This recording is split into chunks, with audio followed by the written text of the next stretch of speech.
नमस्कार साथियों, स्वागत और अभिनंदन आप सभी का Vijay Singh study group channel में। मैं विजय सिंह और साथियों हम चर्चा कर रहे थे इंडियन पॉलिटी के बारे में, भारत की राज्य व्यवस्था के बारे में हम चर्चा कर रहे थे। इंडियन पॉलिटी की सीरीज हमारी चल रही है। एम लक्ष्मीकांत की बुक को हम कंप्लीट करेंगे।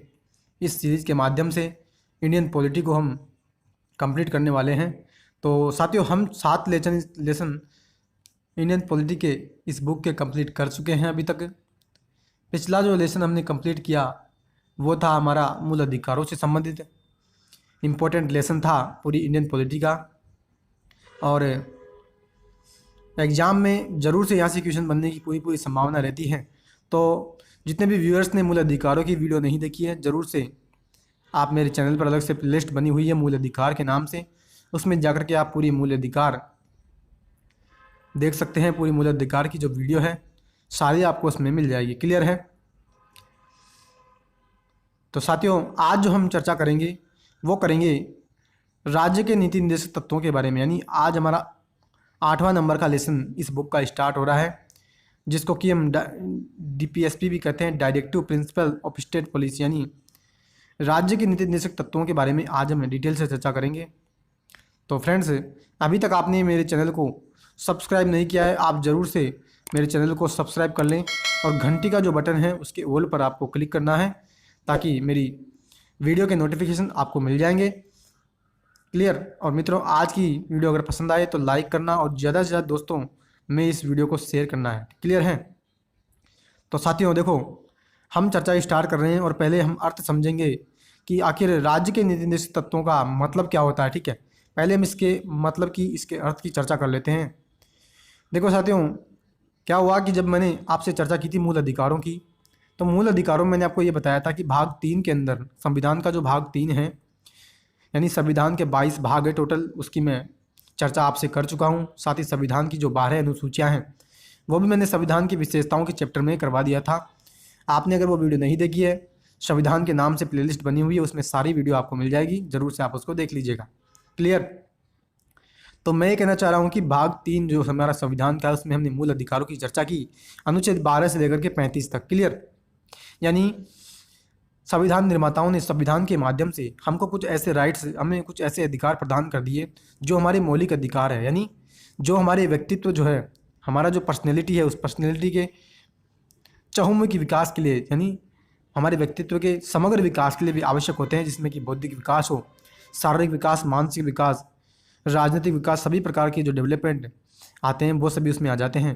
तो ये तो हमने मूल अधिकारों की चर्चा की थी। क्लियर?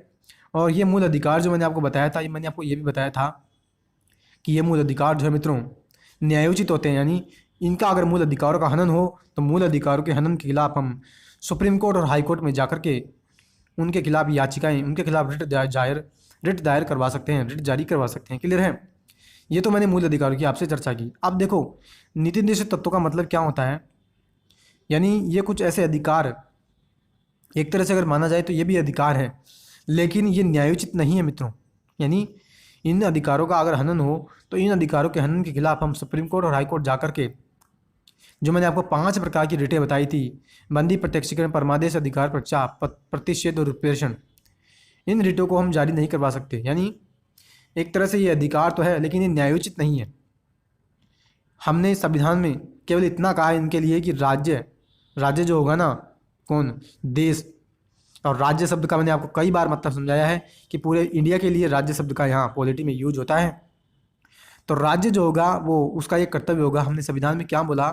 हमने संविधान में राज्य पर एक पाबंद लगा कि भैया आप किसी भी प्रकार के कानून का निर्माण करोगे, किसी प्रकार के कोई प्लान बनाओगे, तो उसमें ये जो DPSP है, यानी संविधान के भाग 4 में आर्टिकल 36 से लेकर के आर्टिकल 51 में हम इन DPSP की चर्चा करेंगे। तो हमने ये कहा कि आप किसी भी प्रकार की कोई योजना बनाओगे, किसी भी प्रकार का अगर कोई आप स्कीम लेकर के आओगे या कोई कानून आप बनाओगे, तो उसमें इन तत्वों का, कौन से तत्वों का, जो 36 लेकर के 51 में है शामिल है, इन तत्वों को आप जरूर उनमें शामिल करोगे। यानी इन तत्वों को आप शामिल करते हुए उस कानून को निर्माण करोगे ताकि सभी लोगों को सामाजिक, आर्थिक, राजनीतिक न्याय की प्राप्ति हो सके। और एक लोक कल्याणकारी राज्य की जो मित्रों हम बात करते हैं, यानी स्टेट वेलफेयर की जो बात की जाती है, जिसमें कि सभी को गरिमा में जीवन की उपलब्धता हो और समता मूलक और शोषण मुक्त समाज की स्थापना हो सके। तो इसी के लिए हमने राज्य के नीति निर्देशक तत्व संविधान में डाले हैं, लेकिन हमने इनको एक मूल अधिकार नहीं बनाया है, ना ही हमने इनको न्यायोचित बताया है। क्लियर। तो देखो साथियों, हम चर्चा अभी स्टार्ट करते हैं डिटेल रूप से।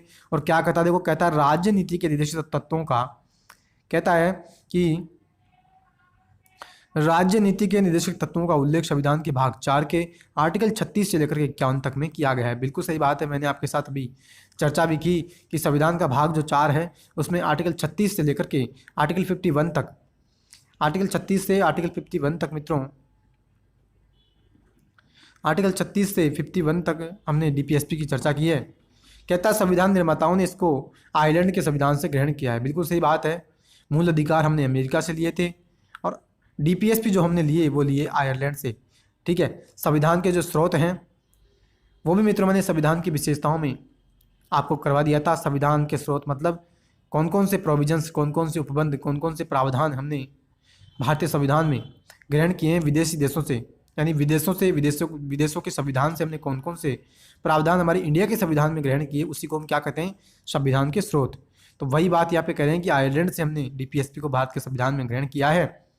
आगे कहते हैं कि आयरलैंड के संविधान में इसे स्पेन के संविधान से ग्रहण किया था, यानी मित्रों हमने इसको ग्रहण किया आयरलैंड के संविधान से। लेकिन मित्रों ये कहना चाह रहा है कि आयरलैंड का जो संविधान है उसमें भी ये मूल रूप से शामिल नहीं था, उन्होंने भी स्पेन के संविधान से इसको ग्रहण किया था। यानी स्पेन से आयरलैंड के संविधान में ये आए डीपीएसपी, आयरलैंड से इंडिया के संविधान में ये डीपीएसपी आए हैं।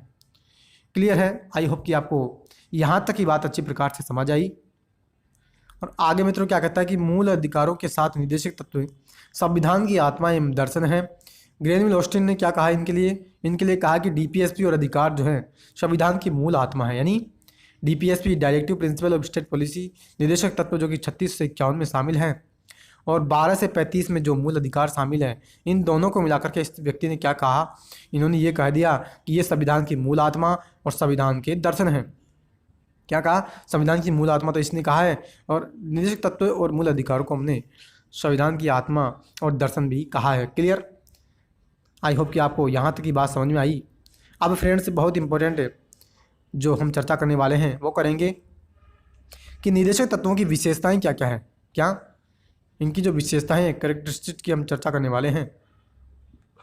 कि डीपीएसपी जो है, जैसे हमने फंडामेंटल राइट्स में मूल अधिकारों की चर्चा की और उसमें मैंने आपको बताया था कि मूल अधिकारों की विशेषताओं के बारे में हमने वहाँ चर्चा की थी, तो वही उसी प्रकार से आज हम निर्देशक तत्वों की भी चर्चा में विशेषताओं की चर्चा करेंगे। और पहली जो विशेषता मित्रों हमारे संदर्भ में आ रही है, देखो क्या कहता है, राज्य की नीति के निर्देशक तत्वों से तात्पर्य है कि नीतियों एवं कानूनों को प्रभावी बनाते समय राज्य इन तत्वों को ध्यान में रखेगा। यही बात मैंने शुरुआत में आपको कही थी कि किसी भी प्रकार की कोई पॉलिसी बनाएगा राज्य या कोई कानून का अगर निर्माण करेगा ना, तो इन तत्वों को, कौन से तत्वों को, इन डीपीएसपी को, इन निर्देशक तत्वों को वो अपने ध्यान में रखेगा कि हाँ इन तत्वों को ध्यान में रखते हुए वह कानून बनाएगा कि उन तत्वों का भी उसमें समावेश हो सके। और आगे कहते हैं कि अनुच्छेद 36 के अनुसार भाग 4 में राज्य शब्द का वही अर्थ है जो मूल अधिकारों से संबंधित भाग 3 में है। यानी जब हमने मूल अधिकारों का चैप्टर डिस्कस किया तो अनुच्छेद 12 में मैंने आपको मित्रों राज्य की परिभाषा बताई थी। क्लियर। अनुच्छेद 13 में मैंने आपको ये बताया था कि मूल अधिकारों से असंगत विधियाँ जो होगी उन विधियों को हमारा जो न्यायपालिका है वो असंवैधानिक करार घोषित कर देगी। ठीक है। तो ये यहाँ पे ये कह रहा है कि जो हम बात करते हैं किसकी, निर्देशक तत्वों की, जो हम बात कर रहे हैं कि 36 से लेकर के 51 में हमने निर्देशक तत्वों का समावेश किया है, तो ये कह रहा है कि अनुच्छेद जो 36 है ना, इसमें क्या शामिल कर रखा है हमने ये शामिल कर रखा क्या, राज्य शब्द की परिभाषा जो हमने मूल अधिकारों में अनुच्छेद 12 में दी थी ना, वही परिभाषा 36 में दे रखी है हमने। यानी अनुच्छेद 12 में जो चीज़ शामिल है वही चीज़ अनुच्छेद 36 में भी शामिल है। क्लियर। यही बात कह रहा है कि 36 के अनुसार भाग 4 में राज्य शब्द का वही अर्थ है जो मूल अधिकारों से संबंधित भाग 3 में है। क्लियर। तो ये पहली विशेषता की हमने चर्चा की।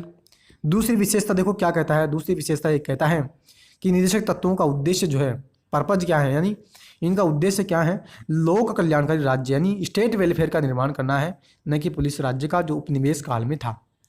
इस बात की भी मैंने मित्रों शुरुआत में आपके साथ चर्चा की थी कि निर्देशक तत्वों का उद्देश्य जो हमारा है वो है एक लोक कल्याणकारी राज्य की स्थापना करना, ताकि एक समतामूलक और शोषण मुक्त समाज की स्थापना हो सके, सभी को गरिमा में जीवन की उपलब्धता हो और सभी को मित्रों एक समान भाव से देखा जाए, जिसमें सबका साथ, सबका विश्वास के साथ पूरे देश आगे बढ़ता रहे। क्लियर।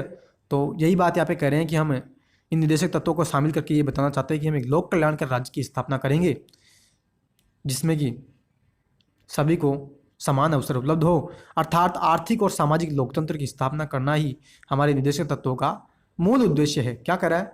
कहता है कि मूल उद्देश्य जो हमने ये बनाया जो डीपीएसपी का, वो ये है कि आर्थिक और सामाजिक एक डेमोक्रेसी हमारे देश में स्थापित हो सके। क्लियर। तो ये मित्रों दूसरी विशेषता की हमने चर्चा की। आई होप कि मित्रों आपको अच्छी प्रकार से ये विशेषताएं जो इसकी है वो समझ में आ रही है। तीसरी विशेषता की चर्चा करें, निदेशक तत्व की प्रकृति गैर न्यायोचित है। इस बात की मैंने आपके साथ शुरुआत में ही चर्चा की कि इनकी जो प्रकृति है ना गैर न्यायोचित है, यानी इनके हनन पर हम उन्हें न्यायालय द्वारा लागू नहीं करा सकते। मित्रों यूपीएससी के एग्जाम में तो ये क्वेश्चन कई बार पूछा गया है, आईएएस का जो एग्जाम होता है उसमें, कि निदेशक तत्व न्यायोचित है या गैर न्यायोचित। ध्यान रखना, न्यायोचित का मतलब इनके हनन पर हम इनको सुप्रीम कोर्ट और हाई कोर्ट के माध्यम से लागू करवा सकते हैं। न्यायोचित का मतलब तो ये होता है जो कि हम यूज करते हैं मूल अधिकारों के लिए, क्योंकि हमने मूल अधिकारों को न्यायोचित बनाया है।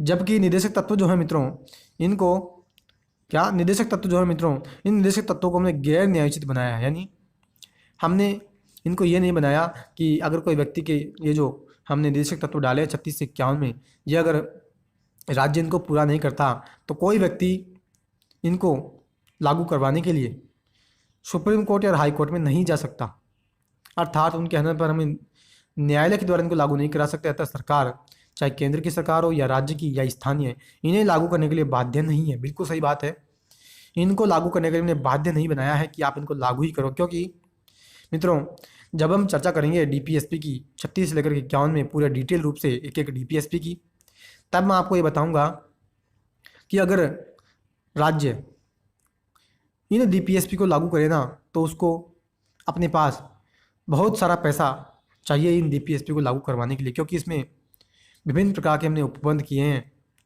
कि समान न्याय के लिए, यानी निःशुल्क विधिक सहायता है, बहुत से और ऐसे भी काम हैं जिनको पूरा करने के लिए सरकार को बहुत सारा पैसा चाहिए था, बहुत सारा एक्सपेंडिचर सरकार पर लगता।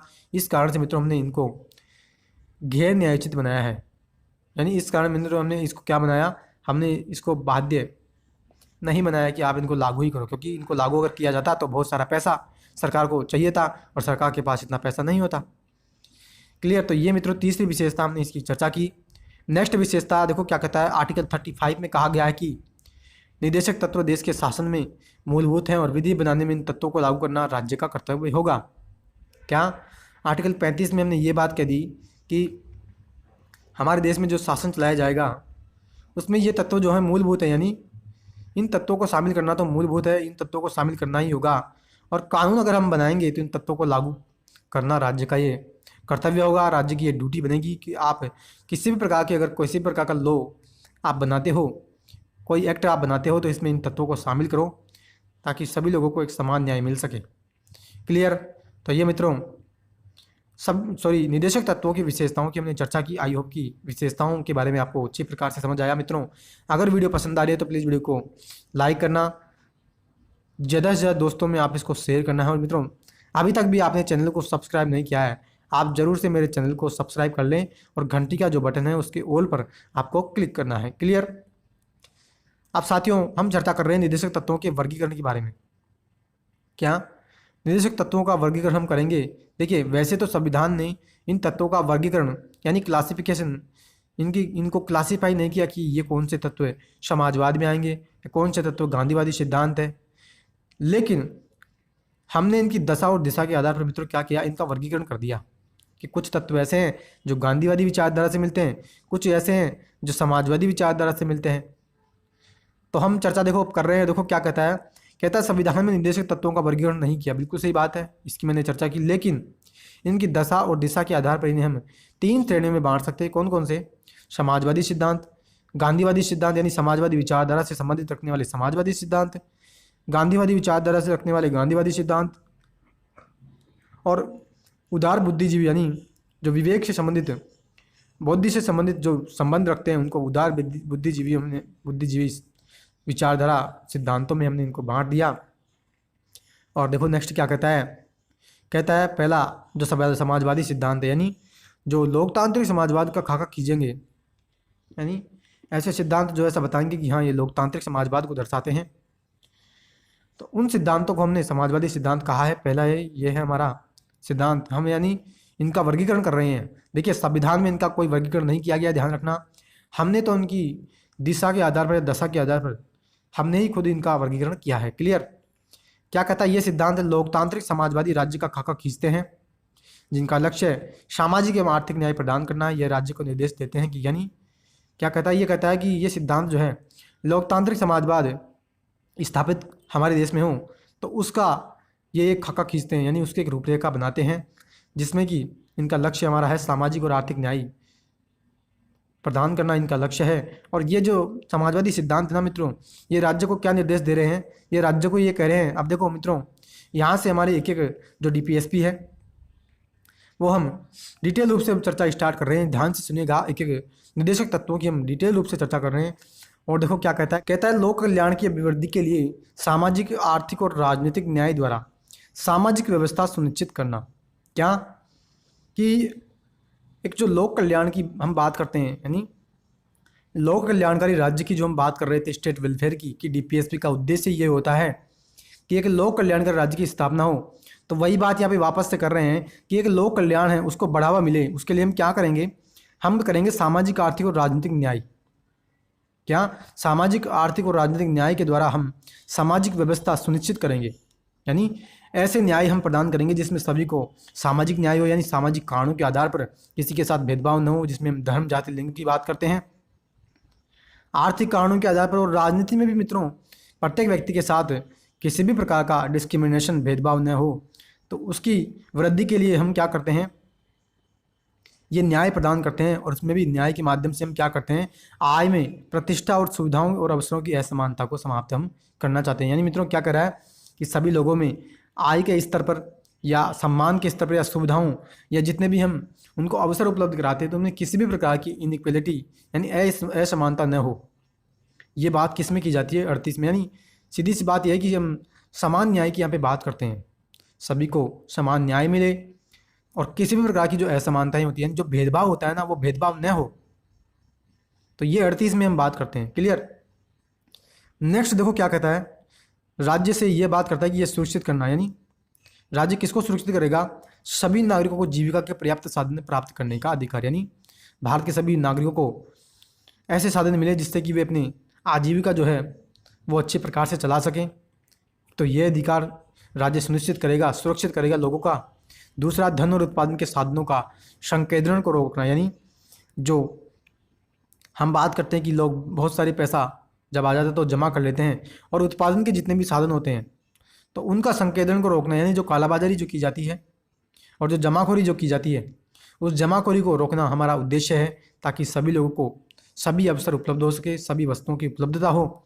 नेक्स्ट देखो क्या सुनिश्चित करता है, कहता है कि पुरुष और स्त्रियों को समान कार्य के लिए समान वेतन दिया जाएगा। बहुत इंपॉर्टेंट है मित्रों, ये तो कई बार एग्जाम में क्वेश्चन भी पूछा गया है इसका, तो कि कौन से अनुच्छेद में पुरुषों और स्त्रियों को समान काम के लिए हम समान वेतन प्रदान करते हैं। यानी मित्रों आपने सुना होगा कि पहले प्राचीन समय में पुरुषों और स्त्रियों को यानी एक काम है, उसी काम को एक पुरुष करता है और उसी काम को एक स्त्री करती है उतने ही समय के लिए, तो स्त्री को पैसा कम दिया जाता था, यानी उसको पारिश्रमिक जो उस काम का जो मजदूरी जो दी जाती थी वो स्त्री को कम दी जाती थी और पुरुषों को ज़्यादा दी जाती थी। आगे जाकर के मित्रों हमने इसको डीपीएसपी बनाया और उसके माध्यम से हमने ये प्रावधान कर दिया कि चाहे उसी काम को, चाहे यानी एक काम है उसको चाहे पुरुष करे या स्त्री करे, समान समय के लिए दोनों को हम समान वेतन देंगे। क्लियर। नेक्स्ट कहता है कि बालकों को उसके स्वस्थ विकास के अवसर हम उपलब्ध कराएंगे, यानी बालक को ऐसे अवसर हम उपलब्ध कराएंगे जिससे उसका हेल्दी विकास हो, उसमें किसी भी प्रकार की बीमारी न पनपे और उसका शारीरिक विकास दिन प्रतिदिन बढ़ता रहे। क्लियर। और नेक्स्ट एक कहता है कि कर्मकारों के स्वास्थ्य और शक्ति तथा बालकों को अवस्था के दुरुपयोग से हम संरक्षण प्रदान करेंगे, यानी जितने भी कामगार या जितने भी वर्कर्स होते हैं उनको भी हम ऐसे अधिकार प्रदान करेंगे, ऐसे राइट्स हम देंगे जिससे कि उनको किसी भी प्रकार की बीमारी ना हो, और बालकों को भी हम ऐसी अवस्थाओं से बचाएंगे जिसमें उनका दुरुपयोग हो, यानी उनको किसी भी प्रकार के उनके साथ किसी भी प्रकार का शोषण न हो, तो ऐसी हम परिस्थिति उत्पन्न करेंगे। ये बात हमने किस में कही है? अनुच्छेद 39 में ये बातें हमने कही है। क्लियर। नेक्स्ट की चर्चा करें 39 ए की या 39 क कहता है समान न्याय एवं गरीबों को निःशुल्क विधिक सहायता उपलब्ध कराना, यानी समान न्याय, सभी को हम समान न्याय प्रदान करेंगे, चाहे वो किसी भी धर्म का व्यक्ति हो, जाति संप्रदाय से संबंधित व्यक्ति हो, चाहे सामाजिक न्याय हो या आर्थिक या राजनीतिक न्याय। और एक ये कहता है कि गरीबों को निःशुल्क विधिक सहायता। निःशुल्क विधिक सहायता का मतलब क्या होता है? यानी फ्री में विधिक सहायता, यानी कानूनी सहायता। यानी मान लीजिए आज की डेट में अगर आप किसी भी प्रकार का केस किसी भी कोर्ट में लड़ना चाहते हैं तो मित्रों आप फ्री में लड़ सकते हैं। यानी हमने अनुच्छेद 39 ए, जिसकी मित्रों आगे हम चर्चा भी करेंगे, कि 42वें कॉन्स्टिट्यूशन अमेंडमेंट के माध्यम से हमने 4 नए नीति निर्देशक तत्व, यानी 42वां संविधान संशोधन अधिनियम जब हम लेकर के आए, उसके माध्यम से हमने 4 डीपीएसपी जोड़े थे। कौन कौन से? 39 ए, 43 ए और 48 ए। ये 4 डीपीएसपी मित्रों हमने 42वें संविधान संशोधन अधिनियम के माध्यम से जोड़े थे, यानी मूल संविधान में ये डीपीएसपी शामिल नहीं थे, तभी तो इनके आगे कै लगा रखा हमने। यानी 39 तो हमारे जोड़ा हुआ था पहले, लेकिन कै मानी हमने संशोधन के माध्यम से इसको जोड़ा है। क्लियर। तो यहाँ पे निःशुल्क विधिक सहायता का मतलब सीधा ये समझ लेना, आप किसी भी प्रकार का कोई कोर्ट में केस लड़ना चाहते हैं, आपके पास इतने पैसे नहीं हैं कि आप कोर्ट में केस लड़ सकें, तो सरकार आपको एक वकील मुहैया करवाती है फ्री में। विधिक का मतलब होता है कानूनी सहायता, यानी कानूनी मामलों से संबंधित जितनी भी सहायता आपको मिलेगी वो फ्री में मिलेगी। और ये प्रावधान हमने किया था अनुच्छेद 39 ए के माध्यम से। क्लियर।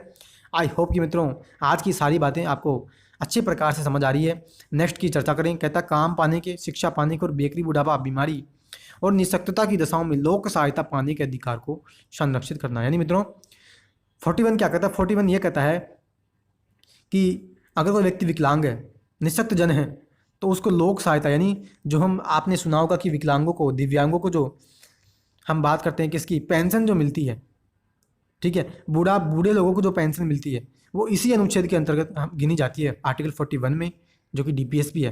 क्लियर। इसी के कारण तो मित्रों, और काम पाने का जो अधिकार है, शिक्षा पाने का, अब मित्रों अगर राज्य इन सभी कामों को करेगा, सभी व्यक्तियों को रोजगार देगा, सभी को शिक्षा उपलब्ध करवाएगा फ्री में, और पेंशन देगा फ्री में, और लोक सहायता पाने का जितने भी अधिकार है, तो इन सभी के अगर राज्य यानी सुविधाएं, अगर राज्य इनकी विशेष, यानी राज्य इनकी अगर व्यवस्थाएं करेगा, तो राज्य को कितना पैसा खर्चा आएगा।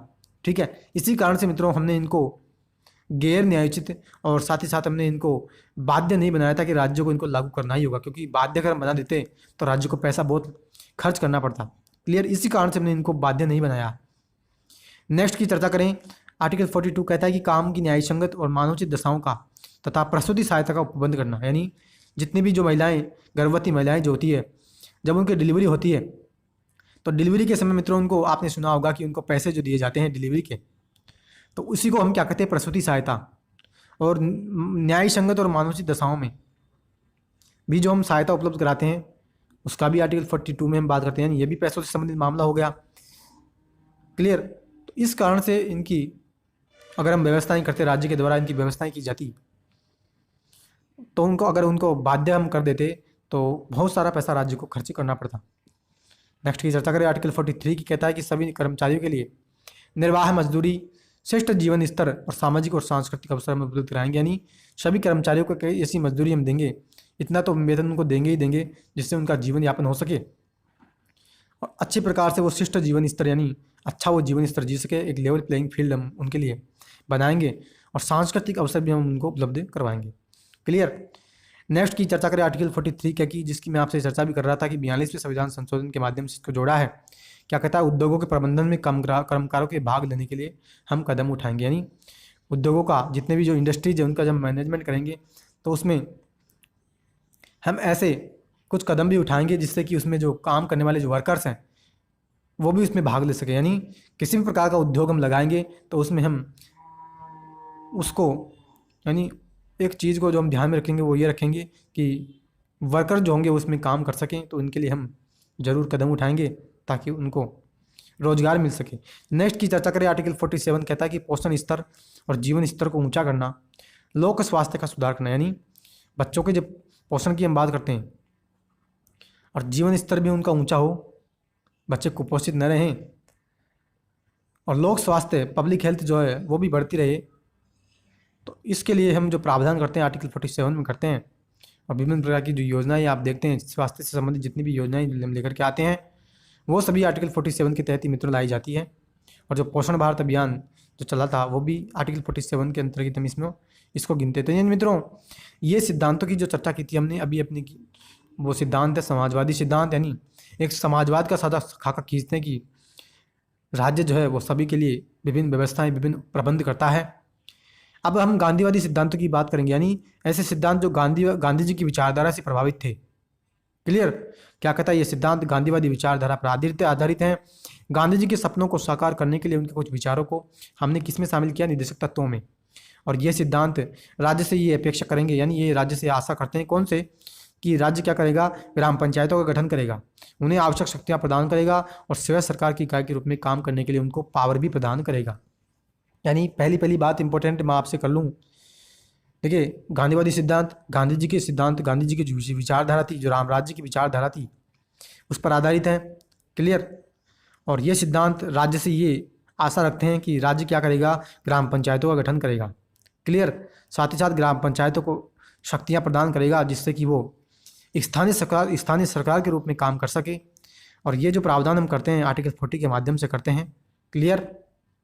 नेक्स्ट की चर्चा करें, ग्रामीण क्षेत्रों में व्यक्तिगत या सहकारी के आधार पर कुटीर उद्योगों को प्रोत्साहन हम देंगे। यानी लघु और जो छोटे उद्योग आप देखते हैं, जितने भी छोटे छोटे पापड़ उद्योग जो महिलाएं चलाती है, विभिन्न प्रकार के जो छोटे छोटे उद्योग होते हैं, इन उद्योगों को भी विभिन्न प्रकार का प्रोत्साहन मिले, यानी ये उद्योग ज़्यादा से ज़्यादा लगे ग्रामीण क्षेत्रों में, चाहे व्यक्तिगत हो या सहकारिता के आधार पर।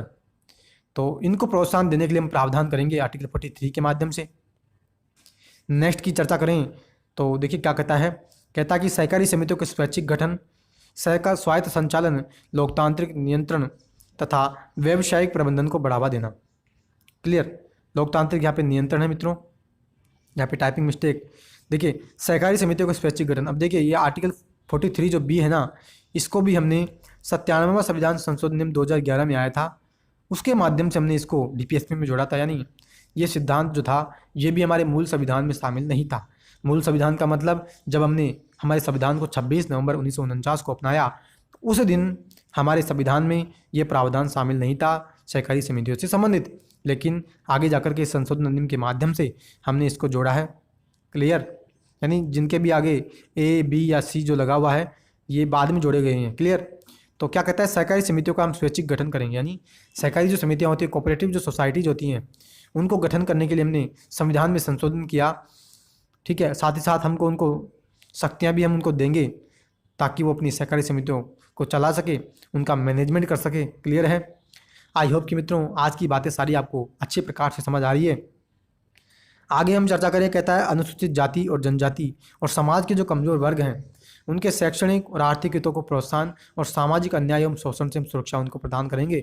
आर्टिकल 46 से कहता है, क्या कहता है कि एससी और जो एसटी है, ठीक है, एससी एसटी और समाज के जितने भी कमज़ोर वर्ग हैं उनके जो शिक्षा का जो उनमें स्तर है उसको हम बढ़ाएंगे। यानी अशिक्षा का जो ज़्यादा इन जातियों में है या समाज के कमज़ोर वर्गों में है उसको हम कम करेंगे और शिक्षा का स्तर हम उनमें बढ़ाएंगे। आर्थिक हितों को हम प्रोत्साहन देंगे और समाज में जो असमानताएं जो होती है, अन्याय जो होता है और जो शोषण जो निचली जातियों का किया जाता है वो शोषण ना हो, उससे हम उनकी सुरक्षा प्रदान करेंगे। तो यही बात आर्टिकल 46 में कही जाती है। क्लियर? नेक्स्ट की चर्चा करें आर्टिकल 47 में कि स्वास्थ्य के लिए नुकसानदायक नशीली दवाएं, मदिरा, ड्रग के औषधीय प्रयोजनों से भिन्न उपभोग पर प्रतिबंध। यानी क्या करा, ये करा है कि हेल्थ के लिए जितनी भी नुकसानदायक जो ड्रग होती है, जितनी भी जो शराब वगैरह है, मदिरा, ड्रग, नशीली दवाएं जितनी भी होती है उन पर हम प्रतिबंध लगाएंगे। साथ ही मित्रों एक ये बात कहता है कि औषधीय प्रयोजन, यानी एक दवा के रूप में आप इसका यूज कर सकते हो, लेकिन आप नशे के रूप में आप शौक पूरा करने के लिए इनका यूज़ नहीं करते। लेकिन इसका जो अपवाद है ना मित्रों, फिर भी सरकारें जो होती है मित्रों वो हमारी मदिरा यानी जो शराब वगैरह होती है वो फिर भी चालू रखती है, क्योंकि उनसे रेवेन्यू ही इतना मिलता है सरकार को कि सरकार को इसको चालू रखना पड़ता है। और यहाँ पे मित्रों ये एक विरोधाभास भी हम इसको कह सकते हैं कि एक तरफ तो वहाँ पे प्रतिबंध की बात कही है, दूसरी तरफ इसको चालू भी रखा है। क्लियर? नेक्स्ट की चर्चा करें कि गाय, बछड़ा और दुधारू पशुओं की बलि पर रोक और उनकी नस्लों में सुधार को हम प्रोत्साहन देंगे। यानी गाय है, बछड़ा और जो दूध देने वाले जितने भी पशु होते हैं, चाहे बकरी हो या चाहे ऊँट हो या बैल, सॉरी, गाय है, बछड़ा है, दुधारू पशु हो, तो इनकी जो बलि है उन पर हम रोक लगाएंगे। साथ ही साथ इनकी जो नस्लें हैं उसमें सुधार हो, अच्छी नस्लें हम बना सके, जिससे अच्छी नस्लें बन करके अच्छा दूध, बहुत सारा दूध वो दे, तो ऐसी नस्लों की सुधार हम करेंगे। आर्टिकल 48 यह बात करता है। क्लियर। अब फ्रेंड्स, गांधीवादी सिद्धांतों की चर्चा कर ली, समाजवादी की हमने चर्चा कर ली। अब हम चर्चा कर रहे हैं उदार बौद्धिक सिद्धांतों की, यानी जो उदारवादी विचारधारा से संबंधित थे। क्लियर। क्या कहता है, ऐसे सिद्धांत इसमें शामिल हैं जो उदारवादी विचारधारा को दर्शाते हैं। यह राज्य को निर्देश यह देते हैं क्या, कि भारत के समस्त राज्य क्षेत्र में नागरिकों के लिए एक समान सिविल संहिता, यानी जो यूनिफॉर्म सिविल कोड। अब यूनिफॉर्म सिविल कोड क्या होता है? देखिए, वर्तमान में क्या है, हिंदू धर्म में जो कानून है ना वो अलग है, मुस्लिम धर्म से संबंधित कानून अलग है। अब यूनिफॉर्म सिविल कोड का मतलब क्या होता है? समान सिविल संहिता का मतलब ये होता है कि पूरे इंडिया में चाहे किसी भी धर्म का व्यक्ति हो, उन सभी के लिए हम एक ही कानून रखेंगे, उसको कहते हैं यूनिफॉर्म सिविल कोड। तो कहता है कि भारत के समस्त राज्य क्षेत्र में नागरिकों को एक समान सिविलता बनाएंगे, ये बात कही है आर्टिकल 44 में। आर्टिकल 45 की चर्चा करें। कहता है सभी बालकों को 14 साल की उम्र तक निःशुल्क और अनिवार्य शिक्षा हम देंगे। आर्टिकल 45 में हमने मित्रों प्रावधान किया डीपीएसपी के रूप में कि 14 साल की उम्र तक प्रत्येक बच्चे को, चाहे किसी भी जाति का हो, किसी भी धर्म का हो, हम उनको फ्री में शिक्षा उपलब्ध करवाएंगे। आर्टिकल 48 कृषि और पशुपालन को आधुनिक और वैज्ञानिक विधियों से हम करेंगे, यानी जितने भी हमारे देश में कृषि की जाती है, एग्रीकल्चर जो किया जाता है, फार्मिंग जो की जाती है, और पशुपालन जो किया जाता है, उसको हम आधुनिक सुविधाओं से करेंगे, वैज्ञानिक विधियों का उपयोग करके करेंगे, ताकि अच्छी नस्लों की सुधार हो सके, अच्छा हमारे देश में कृषि का उत्पादन हो और खाद्य सुरक्षा की स्थिति भी हमारे देश में बनी रहे। तो ये आर्टिकल 40 की चर्चा की, 48 की चर्चा की। अब 48 की चर्चा कर रहे हैं। क्या कहता है? पर्यावरण का संरक्षण और संवर्धन तथा वन और वन्य जीवों की रक्षा। देखिए, ये भी 42वें संविधान संशोधन नियम के माध्यम से हमने जोड़ा है, यानी मूल संविधान में ये शामिल नहीं था। पर्यावरण का मित्रों हमें संरक्षण करना है और वन और वन्य जीवों की भी हमें रक्षा करनी है, यानी जितने भी वाइल्ड लाइफ है, वन्य जीव हैं, चाहे शेर हों, हाथी हों, जितने भी जो वन में रहने वाले जो जीव जंतु हैं, उनकी भी हमें सुरक्षा करनी है, रक्षा करनी है। ये भी हमने डीपीएसपी के रूप में हमारे संविधान में जोड़ा है। नेक्स्ट बात कही जाती है कि राष्ट्र महत्व वाले घोषित किए गए कलात्मक या ऐतिहासिक अभिरुचि वाले संस्थान या वस्तुओं का संरक्षण करेंगे, यानी जितने भी ऐतिहासिक स्मारक होते हैं, जितने भी किले वगैरह जो होते हैं हमारे देश में, जो राष्ट्रीय महत्व के होते हैं, उन सभी की हमें रक्षा करनी है, उनसे हमें किसी भी प्रकार का नुकसान नहीं पहुंचाना है। आर्टिकल 49 में ये चर्चा की जाती है। आर्टिकल 50 देखो क्या कहता है, राज्य की लोक सेवाओं में न्यायपालिका को हम कार्यपालिका से अलग रखेंगे, यानी जितनी भी पब्लिक सर्विसेज होती, जितनी भी पब्लिक सेवाएं, पब्लिक सर्विसेज जो होंगी, उसमें जो हमारी जुडिशरी है उसको हम कार्यपालिका से अलग रखेंगे। क्लियर। और अंतिम जो अनुच्छेद जिसकी हम चर्चा करते हैं डीपीएसपी के रूप में, कहता है विदेश नीति की मित्रों में हम इसमें चर्चा करेंगे। क्या कहता है? अंतर्राष्ट्रीय शांति और सुरक्षा की अभिवृद्धि करना, यानी अंतर्राष्ट्रीय इंटरनेशनल स्तर पर शांति बनी रहे और सुरक्षा बनी रहे सभी लोगों की, और राष्ट्रों के बीच में न्यायपूर्ण और सम्मानजनक संबंधों को हम बनाए रखेंगे, यानी सभी देशों के साथ हम आदर भाव से, मेलजोल के साथ सम्मानपूर्ण संबंधों को बनाए रखेंगे। अंतर्राष्ट्रीय विधि और संधि बाध्यताओं के प्रति आदर बनाएंगे, यानी जितने भी विदेशों के साथ हम संधि करेंगे, जितने भी विश्व स्तर के जो कानून होंगे, उन सभी का हम आदर करेंगे। अंतर्राष्ट्रीय विवादों को हम मध्यस्थ द्वारा निपटाए जाने के लिए प्रोत्साहन देंगे, यानी अगर विभिन्न देशों के साथ हमारा विवाद होता है तो मीडिएटरी, यानी मध्यस्थता के माध्यम से हम उन विवादों को निपटाएंगे। तो ये बात हमने किस में कही है? आर्टिकल 51 में ये बात हमने कही है। क्लियर है। तो ये मित्रों हमने चर्चा की पूरे जो डीपीएसपी हैं, अनुच्छेद 36 से लेकर के अनुच्छेद 51 की डिटेल रूप से मैंने एक डीपीएसपी के अनुच्छेद की चर्चा की। आई होप की ये सारे अनुच्छेद आपको अच्छी प्रकार से समझ आई हैं। क्लियर। अब फ्रेंड्स हम जो चर्चा करेंगे वो कर रहे हैं, जो मैं आपसे चर्चा कर रहा था कि 42वें संविधान संशोधन 1976 के माध्यम से, जो मैं आपको बता रहा था कि हमने 4 अनुच्छेद जोड़े थे नए, तो उनकी हम चर्चा कर रहे हैं। कहता 42 संविधान संशोधन 1976 के माध्यम से 4 तत्व हमने जोड़े जो राज्य से अपेक्षा करते हैं कि बच्चों के स्वस्थ विकास के अवसरों को सुनिश्चित करना। आर्टिकल 39 में मैंने आपके साथ ही चर्चा कर ली थी। क्लियर है, पहले ही कर ली चर्चा। निःशुल्क विधिक सहायता जो मैंने आपको बताया था कि फ्री में आप अगर कोई मुकदमा लड़ना चाहते हैं तो उसको आप लड़ सकते हैं, सरकार आपको वकील मुहैया कराती है। आर्टिकल 39A में ये हमने शामिल किया। अब आएगा 43A, जो कि उद्योगों के प्रबंधन में कामगारों की जो हिस्सेदारी होती है उसके लिए राज्य कदम उठाएगा। आर्टिकल 43 है, ये भी हमने 42वें संविधान संशोधन के माध्यम से जोड़ा। और 48 जो हमने आपको बताया था कि वन्य जीवों की, जंगल की और वन की हम जो सुरक्षा करेंगे वो भी हमने 48 में शामिल किया है 42वें संविधान संशोधन नियम के माध्यम से। और जो 44वें संविधान संशोधन नियम है उसके माध्यम से हमने मित्रों अनुच्छेद 38 जोड़ा था। क्लियर। और उसमें 38 क्या कहता है कि राज्य से अपेक्षा करता है कि आय, प्रतिष्ठा और सुविधाओं के अवसरों में जो इनइक्वलिटी जो होती है, असमानता जो होती है, उसको समाप्त करेगा। यानी आय के आधार पर और सुविधाओं के आधार पर आप किसी भी व्यक्ति के साथ भेदभाव नहीं करोगे। तो ये 44वें संविधान संशोधन के माध्यम से जोड़ा है मित्रों। बहुत इंपॉर्टेंट है ये, जितने भी संविधान संशोधन अधिनियम है ना, ये सारे इंपॉर्टेंट हैं जो भी इसके अंदर आ रहे हैं, क्योंकि यहीं से ज़्यादातर क्वेश्चन एग्जाम में बनने की संभावनाएं पूरी रहती है और कई बार एग्जाम में यहाँ से क्वेश्चन भी बन चुका है।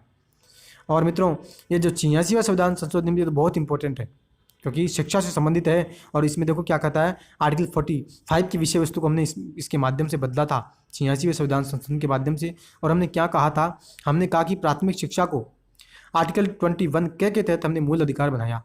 क्या प्राथमिक शिक्षा को मित्रों हमने मूल अधिकार ही बना दिया कि प्रत्येक बालक का ये मूल अधिकार होगा कि उसको 14 साल तक फ्री में शिक्षा मिले। कहता है कि संशोधित निर्देशक तत्वों में राज्य से हमने ये आशा की, अपेक्षा ये हमने की कि वह बचपन की देखभाल के अलावा सभी बच्चों को 6 साल की आयु तक निःशुल्क शिक्षा उपलब्ध करवाएगा। नहीं मित्रों, हमने आर्टिकल 45 में क्या बात कही थी, हमने ये बात कही थी कि 6 से लेकर के 14 साल तक के जितने भी बच्चे होंगे ना, उन बच्चों को राज्य फ्री में शिक्षा उपलब्ध करवाएगा। क्लियर। लेकिन मित्रों 86वां संविधान संशोधन हम जब लेकर के आए तो उसके माध्यम से हमने क्या प्रावधान कर दिया, हमने ये कर दिया कि 6 से लेकर के 14 तक तो हमने प्रावधान पहले कर ही रखा था, लेकिन 6 साल से कम उम्र के जो बच्चे हैं वो कहाँ पढ़े, उनको भी शिक्षा के अवसर उपलब्ध हों। तो 6 से यानी 0 से लेकर के 6 साल तक के बच्चे, यानी सीधा सा अगर आप ये समझें सिंपल सी भाषा में, यानी 14 साल तक के बच्चे जितने भी होंगे, चाहे 1 साल का हो या 2 साल का हो या 3 साल का बच्चा भी हो, तो उन सभी को हम फ्री में निःशुल्क शिक्षा उपलब्ध करवाएंगे। यानी पहले 6 साल से शुरू थे, अब 0 से लेकर के यानी 1 साल या 2 साल का बच्चा हो तो 14 साल तक के जितने भी बच्चे होंगे उनको हम निःशुल्क शिक्षा उपलब्ध करवाएंगे। तो ये हमने प्रावधान कर दिया 86वें कॉन्स्टिट्यूशन अमेंडमेंट के माध्यम से। क्लियर। और जो सहकारी समितियों से संबंधित जो मैं आपको बता रहा था संविधान संशोधन की 47 कॉन्स्टिट्यूशन अमेंडमेंट के माध्यम से हमने प्रावधान किया था कि राज्यों से हमने ये आशा की वो सहकारी समितियों का गठन करेगा, यानी कोऑपरेटिव सोसाइटी जो होती है सहकारिता के मॉडल के आधार पर जो चलती है उसकी स्थापना करेगा, उनका स्वायत्त संचालन करेगा और व्यावसायिक प्रबंधन यानी वो व्यवसाय भी कर सके तो उसको वो बढ़ावा देगा। आर्टिकल 46 में हमने इसको जोड़ा था। क्लियर।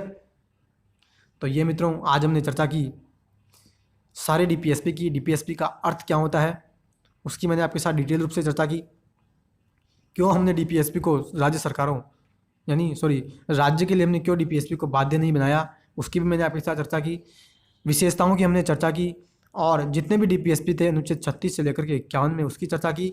और बाद में जो डीपीएसपी जोड़े गए 42वें संविधान संशोधन, 44वें, 86वें और 97वें, इन चारों संविधान संशोधन नियम की मैंने आपके साथ डिटेल रूप से चर्चा की है। आई होप कि आपको आज का लेक्चर अच्छा लगा होगा। अगर मित्रों वीडियो पसंद आई है तो प्लीज़ वीडियो को लाइक करना, ज़्यादा से ज़्यादा दोस्तों में इसको शेयर करना और चैनल को मित्रों ज़रूर से आप सब्सक्राइब कर लेना। सब्सक्राइब किए बिना मेरी वीडियो आपके पास नहीं पहुँचेगी, सब्सक्राइब आप कर लीजिएगा ताकि नोटिफिकेशन आपको मिल जाए। तो फ्रेंड्स आज हम लेक्चर को यहीं स्टॉप रखते हैं। आने वाले लेक्चर में हम मित्रों अब जो चर्चा करेंगे वो करेंगे निर्देशक तत्वों की आलोचना करेंगे, जैसे हमने मूल अधिकारों की आलोचना की थी। आलोचनाएं करेंगे, आलोचनाओं के बाद मित्रों जो हम चर्चा करेंगे संवैधानिक टकराव की भी हम चर्चा करेंगे। और उसके बाद मित्रों जैसे मूल अधिकारों के महत्व की चर्चा की वैसे डीपीएसपी के महत्व की चर्चा करेंगे। और फिर हम ये भी चर्चा करेंगे कि मूल अधिकार और निर्देशक तत्व जो हैं उनमें टकराव की स्थिति कब बनती है या कब बनी उसकी चर्चा करेंगे। और इसके बाद अंतिम में जो चर्चा करेंगे वो करेंगे कि एफआर और डीपीएसपी, फंडामेंटल राइट्स और डीपीएसपी, उसमें आखिर डिफरेंसेस क्या होते हैं, उन सभी की चर्चा करने के साथ ही ये लेसन हम कंप्लीट कर लेंगे। क्लियर है। तो आज हम इतना ही पढ़ते हैं, आने वाले लेक्चर में हम नेक्स्ट कंटिन्यू करेंगे। तो आज के लिए इतना ही, अब मिलते हैं नेक्स्ट वीडियो में, तब तक के लिए हैव ए नाइस डे।